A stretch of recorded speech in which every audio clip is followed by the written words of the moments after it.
একটা সৈনিক, একজন বিডিআর জওয়ান, তিনি এসে আমার মায়ের বুকের মাঝখানে বন্দুকের নল ঠেকান এবং আমি আর আমার ছোট ভাই আমার মায়ের পা জড়িয়ে ধরি, উনার পা ধরে আমরা বলি যে আঙ্কেল আমার মাকে কিছু করেন না, আমরা কিছু জানি না, আমরা কিছু করি নাই। আমার মা চিৎকার করে বলতে থাকে আমার বাচ্চাগুলো ছোট, আমার স্বামী ডাক্তার, আপনারা আমাদেরকে প্রাণে ভিক্ষা করেন। আমরা ভিক্ষা করতাম। আপনারা জানেন কি ধরনের ভাষা, তাদের বডি ল্যাঙ্গুয়েজ কেমন ছিল।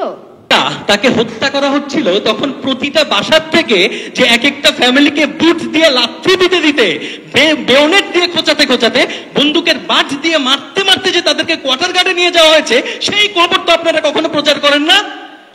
কারা নিয়েছে সেটা? ইন্ডিয়ানরা নিয়েছে নাকি শেখ হাসিনা নিজে এসে নিয়েছিল? বলেন আমাকে।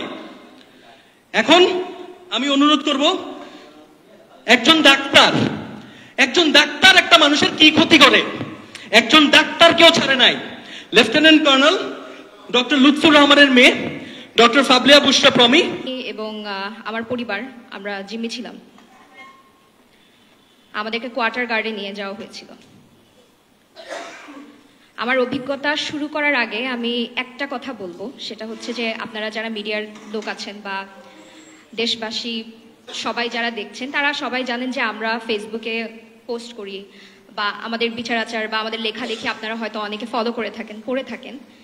সেখানে কমেন্ট সেকশনে আমি একটা কথা পেয়েছিলাম একজনের পক্ষ থেকে, সেটা হচ্ছে যে সেদিন একজন সুবেদার মেজর ছাড়া অন্যরা প্রতিবাদ করেনি কারণ তারা নিজেদের প্রাণ ভয়ে ভীত ছিল।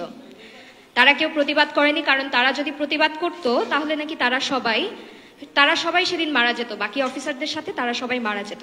তো এটা থেকে আপনাদের মনের মধ্যে কি ধরনের ছবি ভাসে? আপনাদের কি মনে হয় যে তারা সবাই প্রতিবাদ না করে একরকম বাধ্য হয়ে অস্ত্র নিয়ে তারা দাঁড়িয়েছিল চুপচাপ, তারা দেখছিল অসহায়ের মতো, তারা খুব মনে প্রাণে চাচ্ছিল বাঁচানোর জন্য কিন্তু তারা বাঁচাতে পারেনি? আপনাদের মনে কি চিত্রটা এরকম? আপনারা যখন সম্প্রচার করেন তারা জেল থেকে ছাড়া পাচ্ছে, কাঁদছে, তাদেরকে জড়িয়ে ধরছে তাদের সন্তানরা, আপনাদের মনে হয় এরা সবাই অসহায়ের মতো সেদিন হাহাকার করছিল অফিসারদের মৃত্যু দেখে? আমি আমার ফার্স্ট হ্যান্ড কাউন্ট, আমার নিজস্ব অভিজ্ঞতা শেয়ার করতে এখানে বসেছি। তারা কেউ প্রতিবাদ করে নাই, এটা অবশ্যই সত্য। যিনি প্রতিবাদ করেছিলেন তিনি শহীদ হয়েছেন, এটাও সত্য। ভেতরে যারা ছিল তারা শুধু প্রতিবাদ করে নাই, এটা তাদের অপরাধ না, তারা স্বতঃস্ফূর্তভাবে অংশগ্রহণ করেছিল।